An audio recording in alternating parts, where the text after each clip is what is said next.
A fourth indictment. He's from Sky News. He's from Sky News. He's entitled to ask me questions.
It's 10 o'clock. This is Sky News at 10, our top story.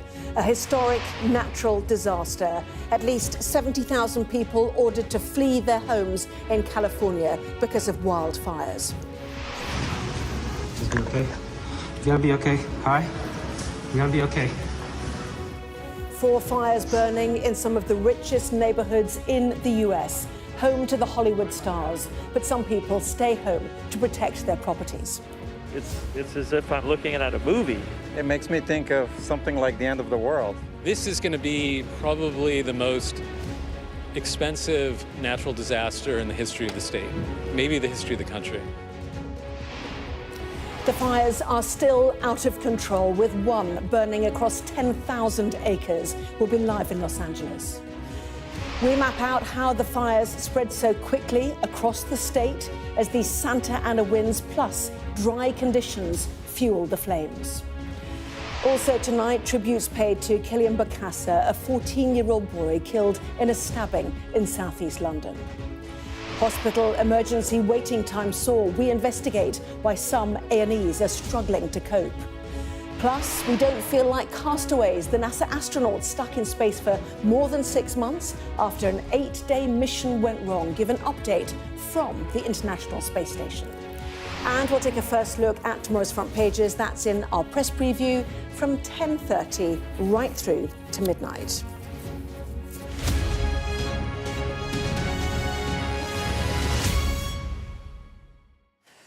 Hello there, good evening. 70,000 people told they must leave their homes, tens of thousands more told to get ready. The authorities in Los Angeles say they cannot get the wildfires engulfing people's homes under control. These unprecedented and destructive fires have already claimed the lives of 2 people and injured many more. Well, the 4 fires are in Pacific Palisades, Altadena and Silmar, and now most recently Sepulveda Basin. The Eaton fire in Altadena has spread to cover more than 10,000 acres. Well, these ferocious wildfires intensified overnight in LA, and dry and windy conditions have been fueling those flames and increasing the spread. Well, let's go straight then to our correspondents there. Our US correspondent, Martha Kellner, is in Pacific Palisades in Los Angeles, and David Blevins just a short distance to the north in Altadena. David, to you first of all, it looks horrendous. Bring us an update on the situation. Well, we have just driven into the evacuation zone here, right on the edge of the Eaton fire, and the scenes are truly apocalyptic. On every street corner there are bright orange flames, and this is a tragic reality for the people who lived on these streets, who drove these cars, who owned businesses here. This fire, as you say, has spread rapidly from 2,000 acres to 10,000 acres in the space of a few hours, and has tragically already claimed 2 lives. And Martha, where you are, I know you were out overnight as well. Absolute destruction there. Give us an update too. Yeah, almost complete destruction, Anna. I'm in the centre of Pacific Palisades, and people have been returning here throughout the day to assess the damage. Many finding that their homes, their cars, many of their worldly belongings are completely gone, victim to these blazes, which are now officially the worst in LA's history. Residents of Southern California are well used to wildfires. They know all about the destructive power of these natural phenomena, but they've all, to a man, been surprised by just how devastating these particular fires have been. Raging and still out of control, the wildfires which have devastated this city. Fanned by hurricane-strength winds, new blazes erupting here all the time. Firefighters battling but being defeated on all fronts. This is now the worst fire in LA's history. The epicentre is Pacific Palisades, one of its wealthiest neighbourhoods. Home upon home here, razed to the ground. People who evacuated will return to find only chimney breasts still standing. It's hard to believe, but this is the very centre of Pacific Palisades. This is one of LA's most exclusive neighbourhoods. It's home to the likes of Reese Witherspoon, Ben Affleck, Tom Hanks. All were evacuated. And look at what remains of the heart of this place. This building used to have an Italian restaurant, a couple of coffee shops, a bank. They're all now gone, and it's a similar picture over the other side of the road too. There used to be a smoothie bar in here, a clothes shop, a dry cleaner. It is almost complete destruction. With roads closed to most cars, local people came on bikes, horrified at what they found. It's hard to process. I mean, it's as if I'm looking at a movie, you know. God, I don't know. It's stunning. How's your home, sir? Oh, it's gone. It's all the way gone. Yeah. There's very few homes that made it. What does this make you think when you see this? It makes me think of something like the end of the world, like life and death situation. This is pretty extreme. The extremest thing I've ever seen.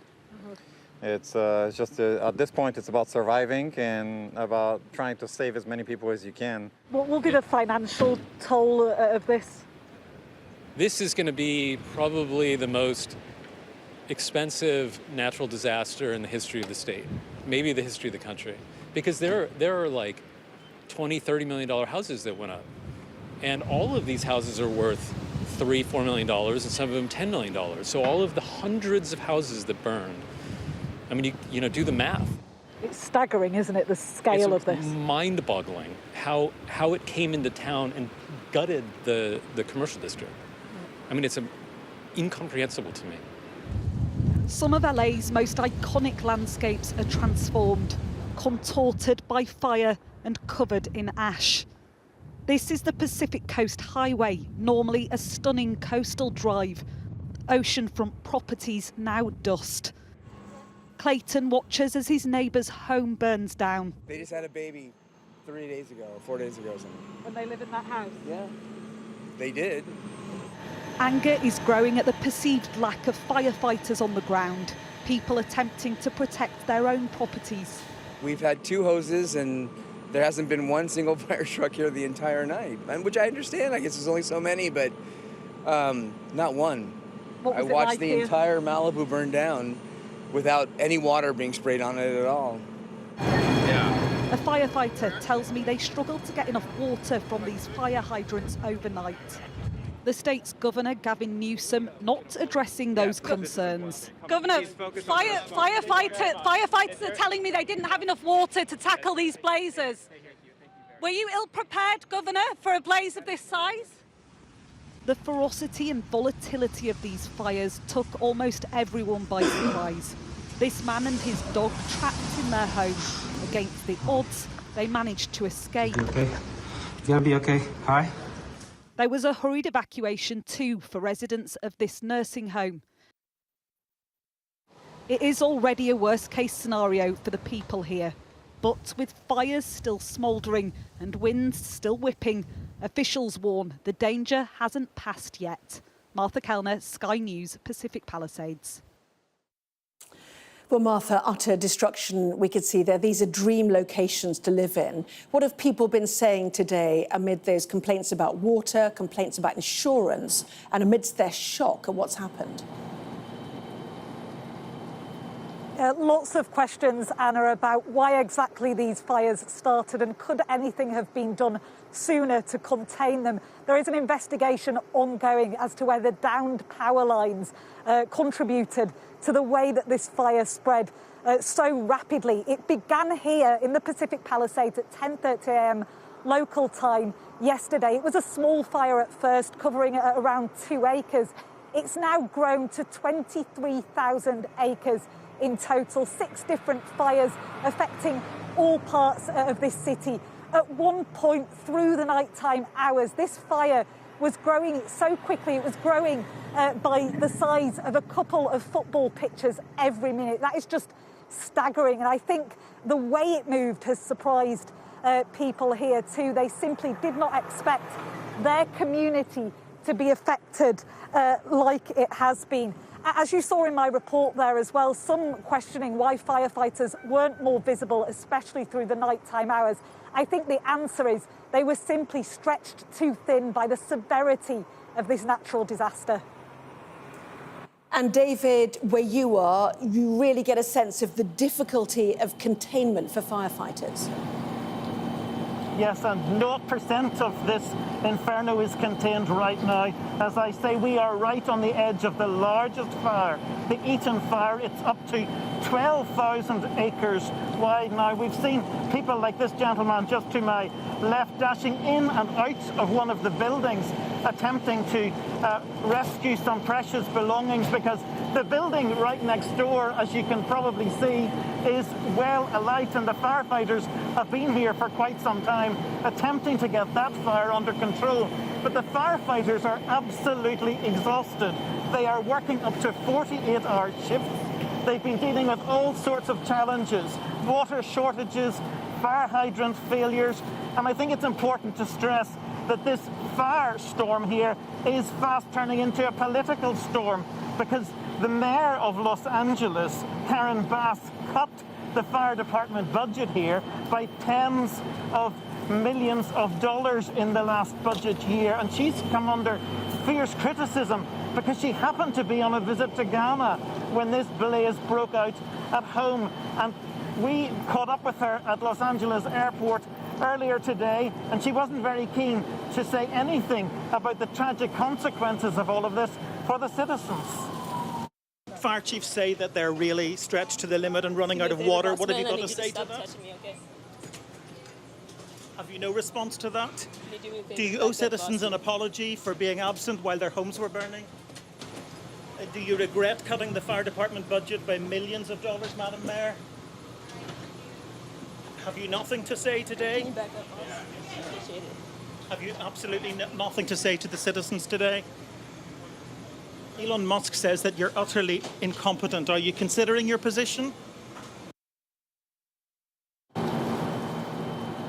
And of course, in the midst of all of this, the President-elect Donald Trump is blaming the Californian Governor Gavin Newsom for this tragedy, the worst fire in Californian history. David, live for us there in Altadena, Martha in Pacific Palisades. Thank you very much to both of you, keeping an eye on the latest on that devastating situation. Well, authorities have said that exactly how the wildfires started is still unknown, but what we do know is that it's the wind that's making them spread and so difficult to tackle for firefighters. Sky's climate reporter Victoria Seabrook has more. Well, even the experts have been taken aback by just how quickly these extremely dangerous fires have spread. By Tuesday night, there were 3 huge blazes in northern Los Angeles, and more followed on Wednesday. Let's take the biggest, the Palisades fire, which started at 10:30 local time on Tuesday morning. This satellite image was taken just 15 minutes after it was first reported, the intensity already visible from the sky. It ballooned through the afternoon between the beach towns of Santa Monica and Malibu, and by midnight, it had already engulfed nearly 3,000 acres, destroying more buildings and homes than anyone has been able to count so far. We don't know yet what first sparked the fires. What we do know is they've been supercharged by fierce, dry winds blowing in from the northeast. As they hit the mountains around LA, they accelerate, which you can see across this big band of pink and purple here. These so-called Santa Ana winds, also nicknamed devil winds, plunge the humidity levels, which dries out the land, making it even more flammable.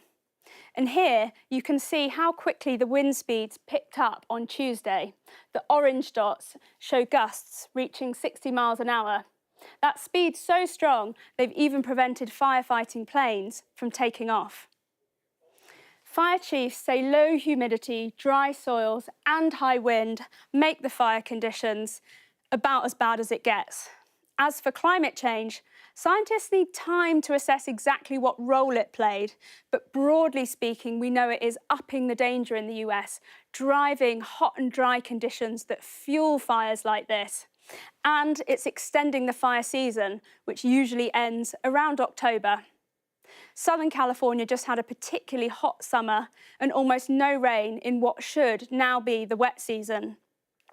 This map shows rainfall over the last 60 days compared to the average for that period.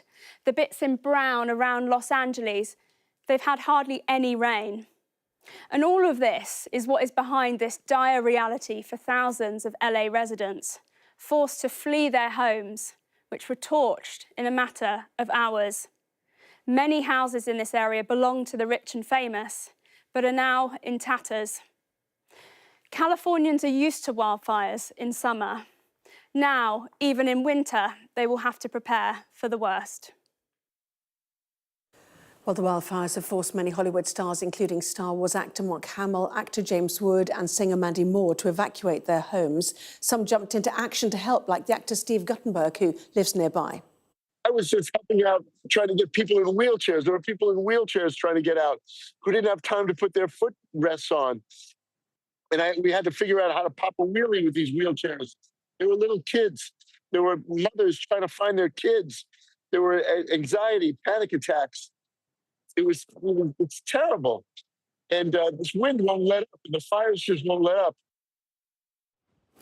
Well, the wildfires in Los Angeles, often known as an area reserved for the rich and famous, have displaced tens of thousands of residents across acres of land. Certainly keep an eye on that story throughout the evening for you.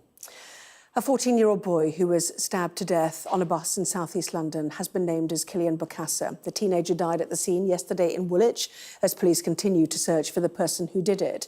Sky's Adele Robinson has been speaking to one person who worked with Cillian on a music video. An aspiring drill rapper. Trust me, broski, can't go clear. But just 2 weeks after posting this video, Kellyanne Bokassa was murdered, 14 years old, stabbed to death on a bus. It happened in the middle of the day before 2:30 p.m. on Tuesday on a double-decker bus in Woolwich. Kellyanne died shortly after medics and the air ambulance arrived. Roy filmed Kellyanne's latest video. He said the teenager was supposed to do another with him this month. He was just like a cool kid, do you know what I mean? Just like any other kid I met. He seemed a bit more, do you know what I mean, wiser for his age. And then, yeah, I was just speaking to him about his music career. He said he just started, he wanted to carry on doing music. And the worst thing as well, he was just telling me about his friend that passed away not long ago. He had plans as well. Yeah, so after the video came out, it was doing well, got about 4,000 views, which is good for an independent person, no promotion or nothing. So we thought, yeah, this is going somewhere, let's go again. Mark works to tackle youth knife crime in London. He says Kellyanne paid a floral tribute just weeks ago to another teenager stabbed to death in September. If you strip away the clothing that he's wearing, that seems to be, which is a trend, and you strip away the grime videos or whatever, you see a child behind that, and you see the type of person that bought the flowers in tribute of a guy that passed away in September. You don't see a gang member that's been, tagged, or social media says that he's a ruthless guy. You see the art of somebody that wanted to give flowers to somebody. Kellyanne's family have said in interviews they believe he was groomed by gangs. While the police hunt his killer, the reality is this 14-year-old boy won't be the last child victim of London's knife crime. Adele Robinson, Sky News. President-elect Donald Trump is trying to take his hush money legal fight to the Supreme Court, asking it to call off Friday's sentencing in New York. Well, our US correspondent James Matthews is in Washington, and we are expecting to see Donald Trump in DC tonight, James. Good evening, Anna. Yes, in the rotunda of the Capitol building behind me, that's where former President Jimmy Carter is lying in state. Members of the public have been filing through that building all day today in their hundreds to pay their respects ahead of his funeral tomorrow. Donald Trump due there quite shortly. He's been busy.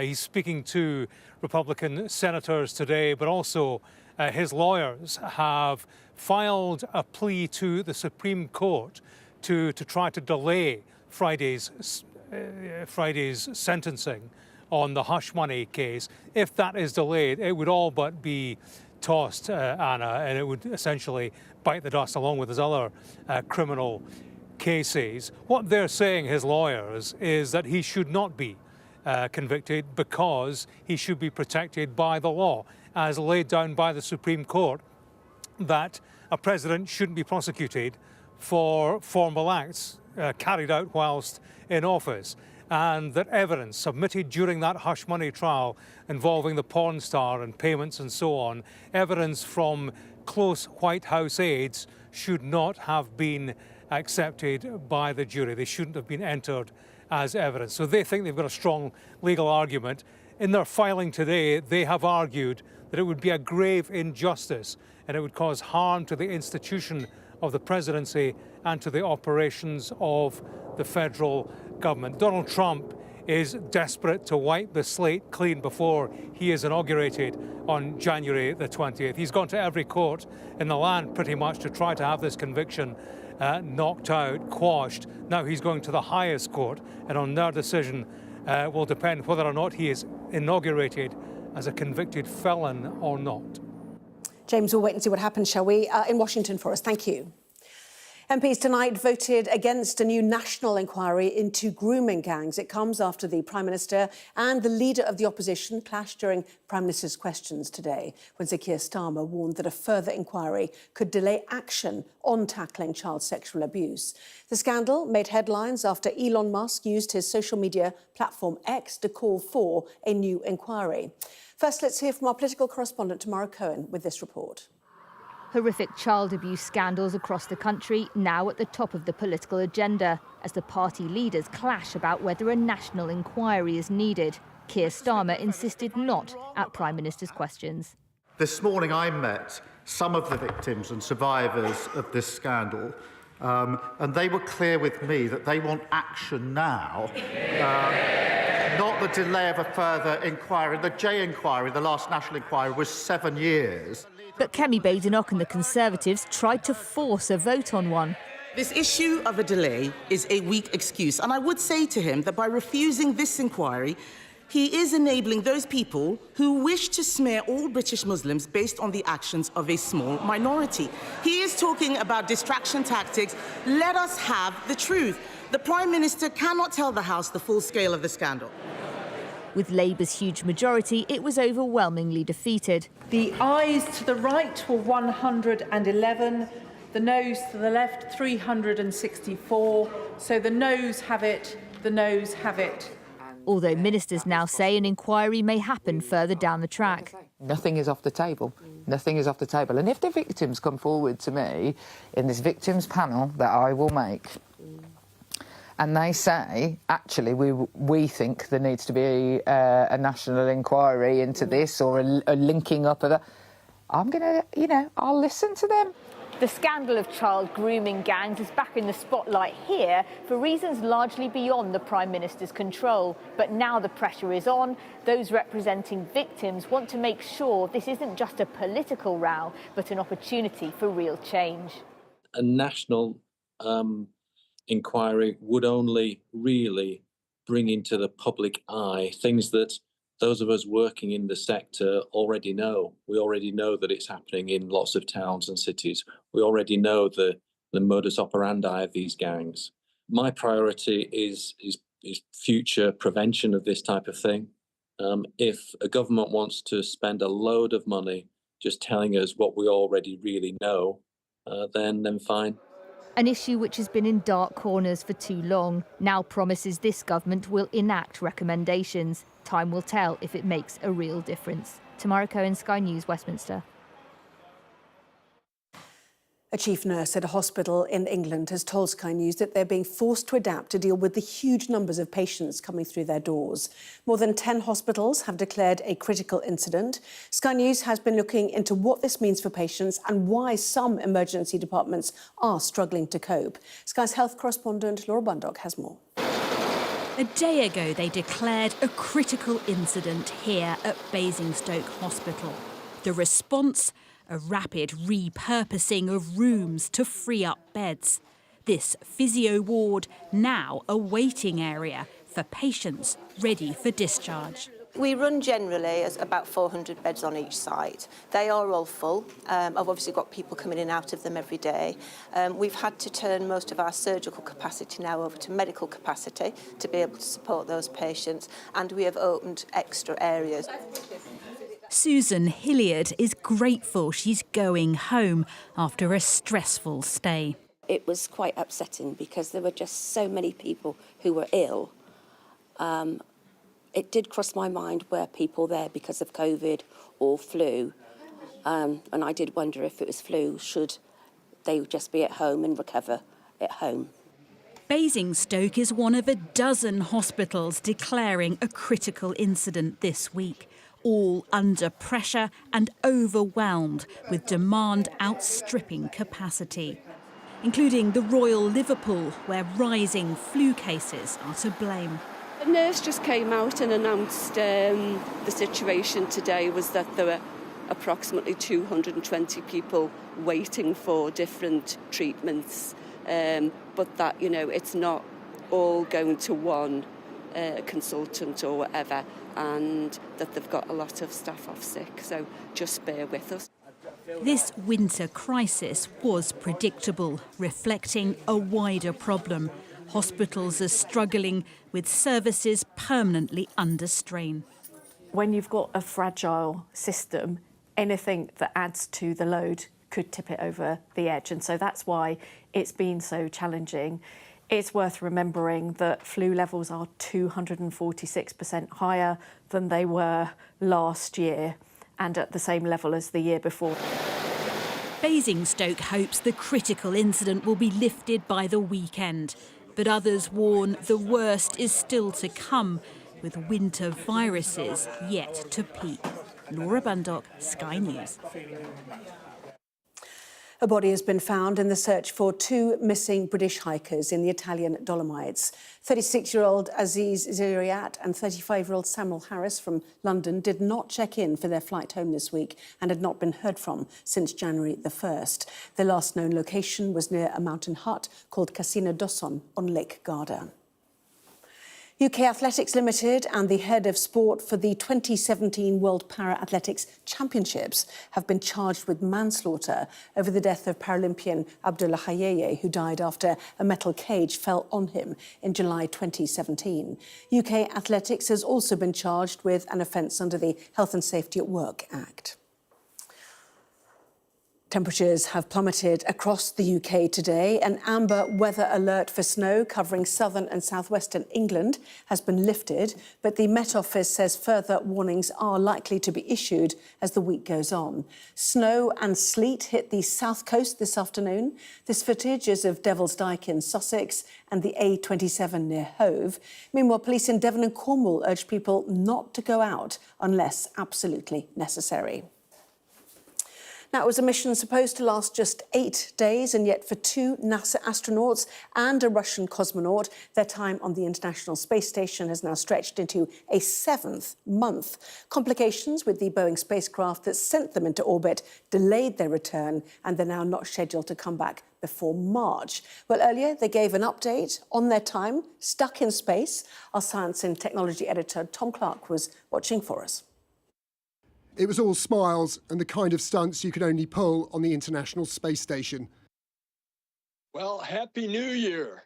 Expedition 72's got you loud and clear from the ISS. But this call between astronauts and NASA bosses wasn't entirely routine. Sonny Williams in blue and Butch Wilmore in red have been stuck on the ISS for 6 months. Starliner at 1.5 meters away.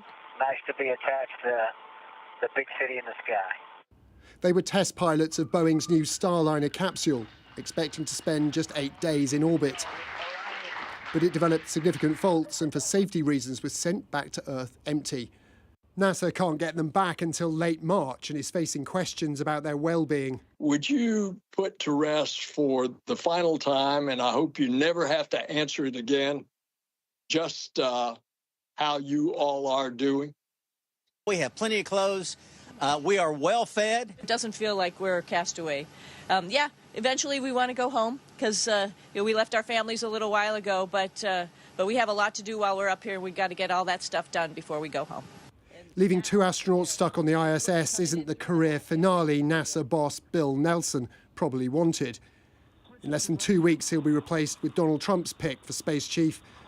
Jared Isaacman, tech billionaire and first civilian to walk in space, is expected to overhaul the agency. Expensive, delayed projects like NASA's $25 billion moon rocket firmly in his sights. I think it's pretty clear that the new administration is going to seek results. And if the current contractors aren't providing those on schedule and within budget, they're going to turn to other options. Sonny and Butch expected to spend Christmas with their families. At least the one they had was weightless. Since leaving Earth last June, they'll have clocked up 10 months in orbit before they get home. Among the longest duration space trips in NASA history. Tom Clark, Sky News. Well, that was Sky News at 10. Coming up, we'll take a first look at tomorrow's newspapers in the press preview tonight, joined by the associate editor of the Daily Mirror, Kev Maguire, and the Whitehall editor of the Daily Mail, Claire Ellicott. Welcome, great to see both of you. Among the stories we will be discussing, this on the front of The Guardian, its headline, mass evacuations in Los Angeles as deadly wildfires wreak havoc, the paper says. More on that and plenty more, obviously, to come.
There's always more to the news than a headline.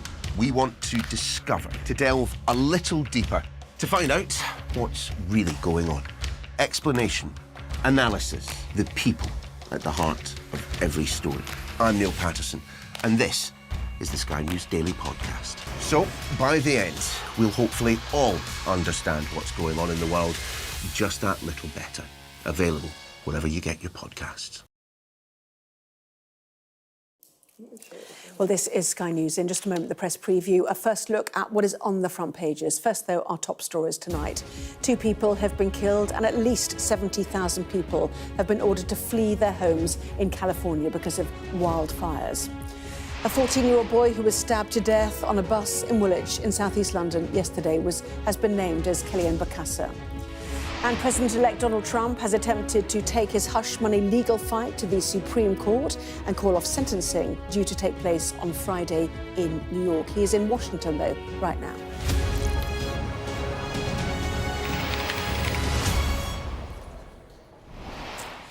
Well, hello there, watching the press preview, a first look at what is on the front pages. Time then to see what's making the headlines with the associate editor of the Daily Mirror,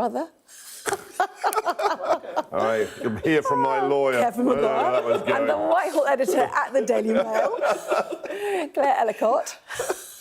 With us from now until just before midnight. Welcome to both of you. So to the front pages then, let's start with the Telegraph. As government borrowing costs hit their highest level since 2008, the Telegraph leads on the Treasury's intervention to stabilise financial markets.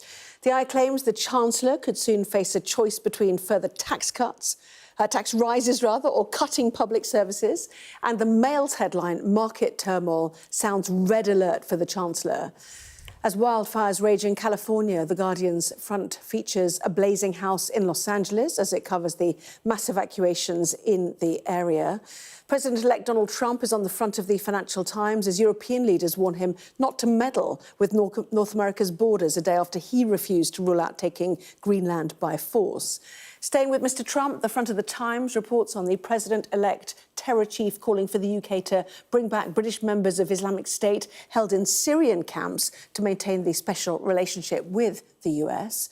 The Metro leading on the murder of Kellyanne Bokassa, the 14-year-old boy killed in a stabbing in southeast London. And the Daily Star writes that Belgium is warning people not to turn their Christmas trees into spicy butter or sauces in the post-festive season. That is new to me, I have to say. Don't forget, scan the QR code that you'll see on screen during the programme. You can check out the front pages of tomorrow's newspapers while you listen to our guests. Let's head to Kevin and to Claire. Welcome to both of you.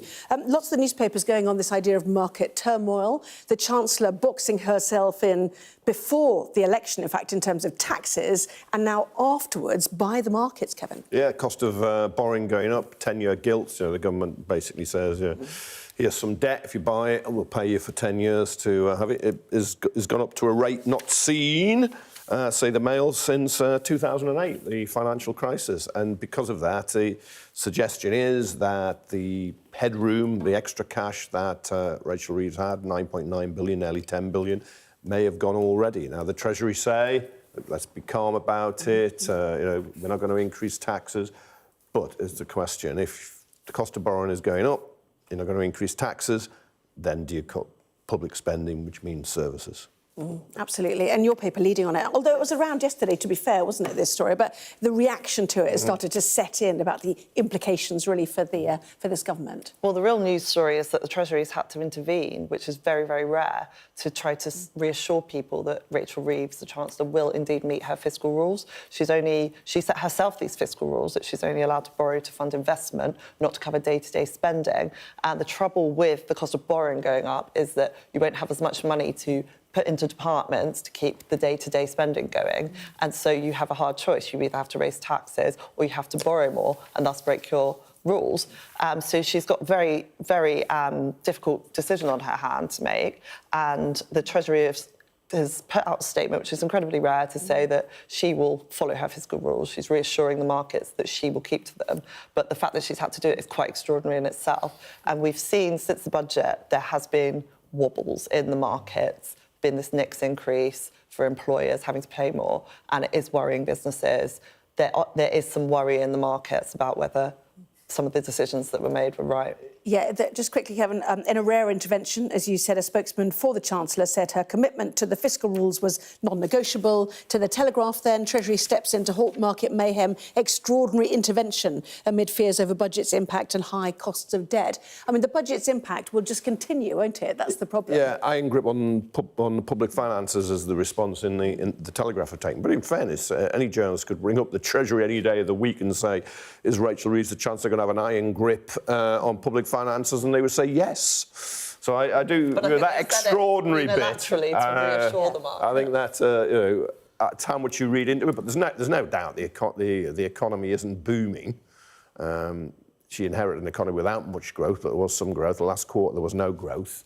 A recession would be the very last thing she would want. There's not lots of money sloshing around. She put up taxes quite considerably on employers, national insurance. You've seen subsidised farmers protesting, over inheritance tax. $500 million would be raised by that from landowners. And she said she wouldn't increase income tax, employees, national insurance or VAT, so she's ruled out the biggies. There's the boxing in. I mean, the Telegraph saying it's the first such statement since the mini-budget crisis of 2022. The Treasury attempted to dismiss as pure speculation suggestions that rising debt costs had wiped out all of her headroom and put her in breach of her own fiscal rules. Is there any sense, from all of you in the lobby, that the Treasury's having a wobble over the budget and what has happened? Because, if business is worried now, it will continue to be concerned. Next talking about installing, automatic, what do you call it when you pay for things? A tap and go. No, when you... Chip and pin. Yeah, that's... Yeah, sorry. I know. Getting rid of staff. Are we just playing a game, are we? Oh, you mean automated checkouts? Yeah, automated checkouts. So that's another company, and they've had great figures over Christmas. Some supermarkets are getting rid of those now and bringing back staff to cut shoplifting. Yeah. But that's the problem when you mess with employers, national insurance. So is there a sense of a wobble? Do people notice it? I think the thing about the business lobby is that a lot of people don't feel sorry for businesses, and we've all had a tough time in the cost of living crisis. And this has been gently rumbling on. And as Kevin was talking about the farmers, there's been a very noisy protest. We all know about the farmers. Everyone knows about the farmers. But the real problem is, ordinary businesses having to increase prices. Places like Tesco, and you've mentioned Next, I think they're putting up prices 1% to cover the next increase. There is a real problem there. And I think the markets are looking at the UK and deciding, is this a good place to invest? If borrowing costs are going up, Rachel Reeves is losing some of her headroom to cover herself. So if there is a shock to the system, if something happens, then she's got no wiggle room. And the fact is that's not an ideal place to be in. And as the Telegraph points out, the last time we were in such a situation was when Liz Truss had the mini-budget. Whether they're going to reverse any of their changes, I don't know. I don't think so, but the fact is this hasn't gone down well and they are going to have to do something about it. And she's talking about having to step in and do something before the next fiscal event to reassure the market if things get bad. And that's not a place you want to be in. Not wishing to be Pollyanna, but nevertheless, interest rates are expected to 2 or 3 falls this year. Wages are now growing faster than inflation, so that will increase people's living standards. And inflationary pressures, obviously. Yeah, but there's still, it was a long stagnation in wages. They didn't recover their value from 2008 during the Conservative. It started growing at the end of the Sunak period. They're still growing, I think 5% to 2.7% inflation. And most economic models predict growth this year. OK. ... We'll then see what happens, shall we? Yeah. In the meantime, let's go to the extreme and emergency situation, surrounding Los Angeles and California. Utterly unbelievable pictures there of some of the most famous places on the planet with the, the Hollywood stars where they abode in these multi-million-pound properties. Yeah, that is a fantastic spread in the Times. And you just, often TV does these events better because you get the moving images and you see that and you just think that's somebody's home or was somebody's home, and are they insured or was the insurance stripped by the companies, as happened in some cases? And of course there are water shortages, so the fire crews connect the hoses to the whatever you call them coming out of the ground, the pipes, and then there's no water. I mean, it's just utterly heartbreaking. But that Times spread, I think, is just terrifically done. And they always have a Q&A. Every day they'll have a Q&A, and they're very handy. Well, keep an eye on that. Just want to take you to pictures from Washington, in fact, where Donald Trump, president-elect, obviously is paying tribute to Jimmy Carter, who died, as we know, on the 29th of December at the age of 100. He lying in state now for 3 days before his state funeral on Thursday at the Washington National Cathedral, where the current president, at least for the next week or so, Joe Biden, will deliver a eulogy. Just expecting Mr. Trump, I think, to walk in. There we go. He's just walking in alongside his wife, Melania, as you can see.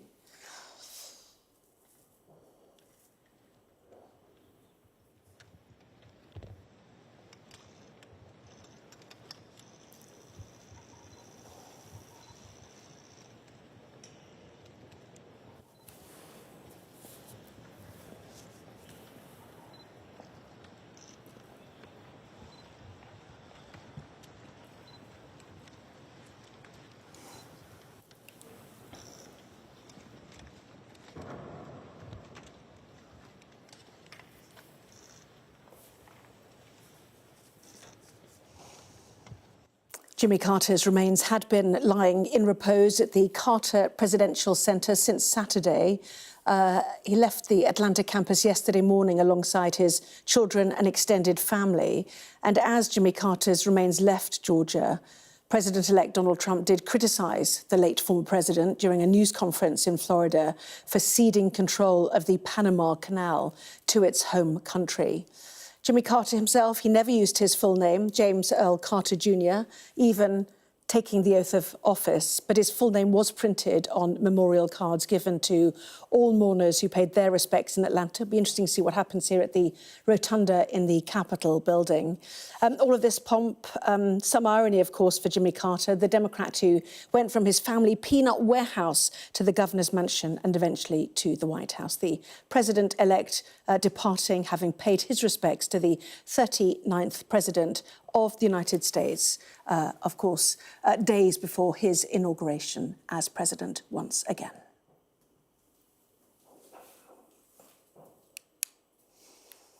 Yes, full coverage, of course, of that funeral on Thursday, but returning, obviously, to the other part of the US, which is taking so much of our attention. As you say, the extraordinary pictures there, a helicopter trying to douse. But there are concerns, some suggestions that, insurance had been pulled from some of these residents and that there are water shortages from the hydrants that makes firefighting so incredibly difficult. I think what's incredible about this story is it's one of the richest parts of the world. It's got some of the most rich people who have the biggest houses, and the sheer power of Mother Nature cannot be tamed by humanity's best efforts. We've got 100-mile-per-hour winds which are blowing these wildfires. I think it's 4 big wildfires that are spreading across. And the fire, I think that one of the man representing the fire service was on the television earlier saying that they'd not been able to restrain it at all. And you can see some of this footage of them trying to put out these fires and absolutely nothing is happening. It's absolutely extraordinary that, in one of the richest parts of the world, that there is no ability. 0% containment is how they've described it. And with the strong winds, it is an unstoppable force, is it not? It jumps is the problem. No, absolutely. How do you combat it? And you see once again, though, the bravery, courage of fire crews risking their own lives. We saw one with you could see the burning walkway, and they are there with the hose trying to save. It's kind of, you see adverts now. We run away, they run to danger. Yeah, or some are residents who stay just a little bit too long. The desperation to save all your possessions that you've accrued over a lifetime is sometimes urges people to linger a little too long. It's all your personal possessions as well as bigger possessions, and then of course, as you say, some people haven't got insurance because it's been pulled by the companies. Yeah, absolutely. I think that'll be the next part of the story, won't it? Certainly. Lots more still to come in the next part of our press preview. Back in just a moment.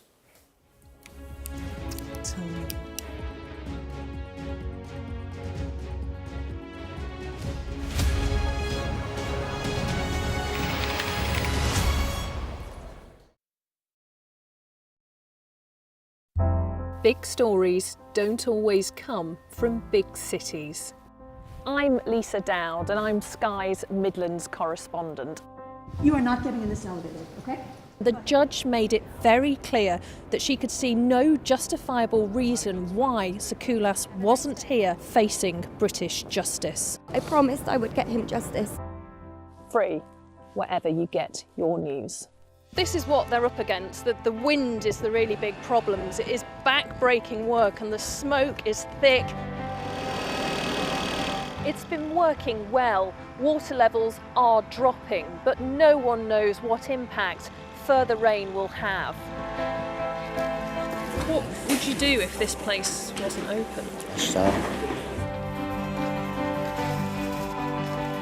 This is the exact spot in Nottingham where their 19-year-old son, Barnaby Webber, lost his life.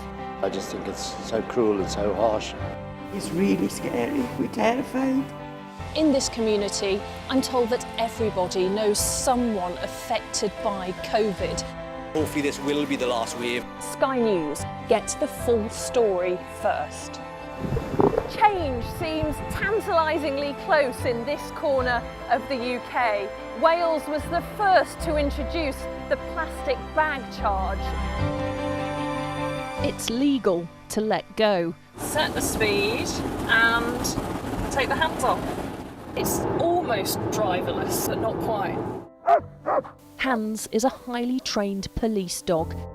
The force is incredible. It's really frightening, actually. This is my patch, my specialism. It's also my home.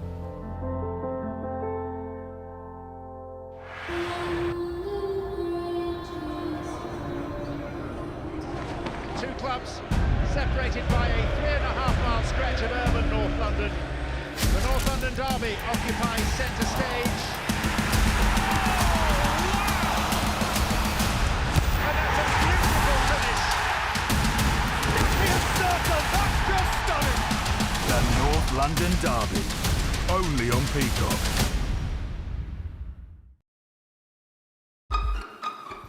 We've got your Sunday mornings covered. From the front page and the sounds of the streets to the voices of the people who make the major calls and big picture politics beyond Westminster. We'll put you at the heart of our story. A new start to Sunday. I'm ready. Are you? Join me, Trevor Phillips, Sunday mornings on Sky News. Weeknights on Sky News. This is your chance. Tell people. Welcome to the Politics Hub. Our police force has apologised. If you want to find out about Grimsby, you come to the docks. I'm live in Jerusalem. Are you not concerned that that could lead to all-out war? Hello there, good evening. There are fears of an upsurge in violence. What's at stake here? You are watching the press preview, a first look at the front pages as they arrive. Welcome back. You are watching the press preview. With me once again, Kevin Maguire and Claire Ellicott. Let's go to the front of the Times, their lead story, which seems really extraordinary. Britain must bring back UK members of Islamic State held in Syrian prison camps at the price of the special relationship with America. Claire, amazing. Yes, so this is an interview the Times has done with Sebastian Gorka, who's the Deputy Assistant to the President-elect, Donald Trump.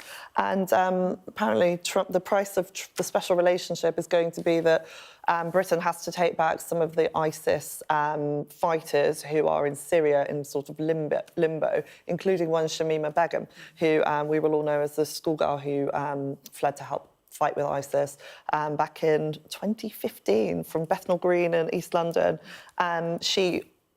They tried to rescind her British citizenship. She's lost her appeal against it recently, I think, last year. And, the price of a special relationship with Trump. For what point? To empty these camps because of what's happened in Syria? They need to clear it out, But this has long been the US position. It's long been Trump's position. And Sebastian Gorka, who is with the the alt-right, the hard right there, they just think leaving those prisoners in Syria risks security because they may be let out. They're held by the Kurds in their part, and according to the Times, as many as 20 British women, 40 children, and 10 men. The US has taken back its citizens who went. Now, Shamima Begum, as you say, was a groomed schoolgirl, 15 when she left. She's been stripped of statehood But you could see it's insecurity. The Kurds don't want them there. They want them taken back. Or the European countries have taken them back. In fact, the man, Shumayma Begum, was forced to marry. He's gone back to Holland. But Britain has just taken this position. Yes, people came back unofficially, but those who want to come back officially or you've been identified haven't been taken. And it's something for the UK government, which is, I'm sure they'd rather not have to think about it. Now it's changed because Shumayma Begum just triggers so many people, but she was a 15-year-old schoolgirl at the time. She'd been groomed, she'd gone to Sunderland or Stirling or Swansea instead of Syria. She would have been dealt with. Of other grooming stories we're talking about right now, it is an interesting dilemma, isn't it, certainly? Let's move on to the Financial Times. Europe says hand off our territory to Mr Trump, including Greenland, of course, which, you know, is associated with Denmark for 600 years. Yeah, which, of course, is in NATO. But Donald Trump isn't ruling out using military action to take Greenland or the Panama Canal, because Denmark's a NATO country. So, I mean, it's just getting utterly ludicrous. And, of course, the European Union has a pact that it's rather like NATO itself, that an attack on one of those are required to go to its assistance. Now, I hope he's not going to invade and try and grab Greenland by military means to get its resources. But it's where we're going to be with him as a president again. It's kind of buckle up, because he's a loon. OK. On that note, I'm going to have to conclude, I'm afraid, because we've run out of time. Both of you, thank you both very much indeed. I'll see you for more at 11. Right now, here is the weather forecast, and a northerly flow will keep it cold this week. Widespread overnight frosts. It will turn milder over the weekend. There'll be an extensive and locally severe frost at first tomorrow, with icy stretches in places, some dense freezing fog patches through central parts and wintry showers near northern and western coasts. Far southeast can expect a little patchy rain too. Well, our press preview continues in Sky News at 11. California up in flames, extraordinary pictures from there. Tens of thousands of people flee their homes. We'll have the latest on the devastating wildfires in the US at the top of the hour.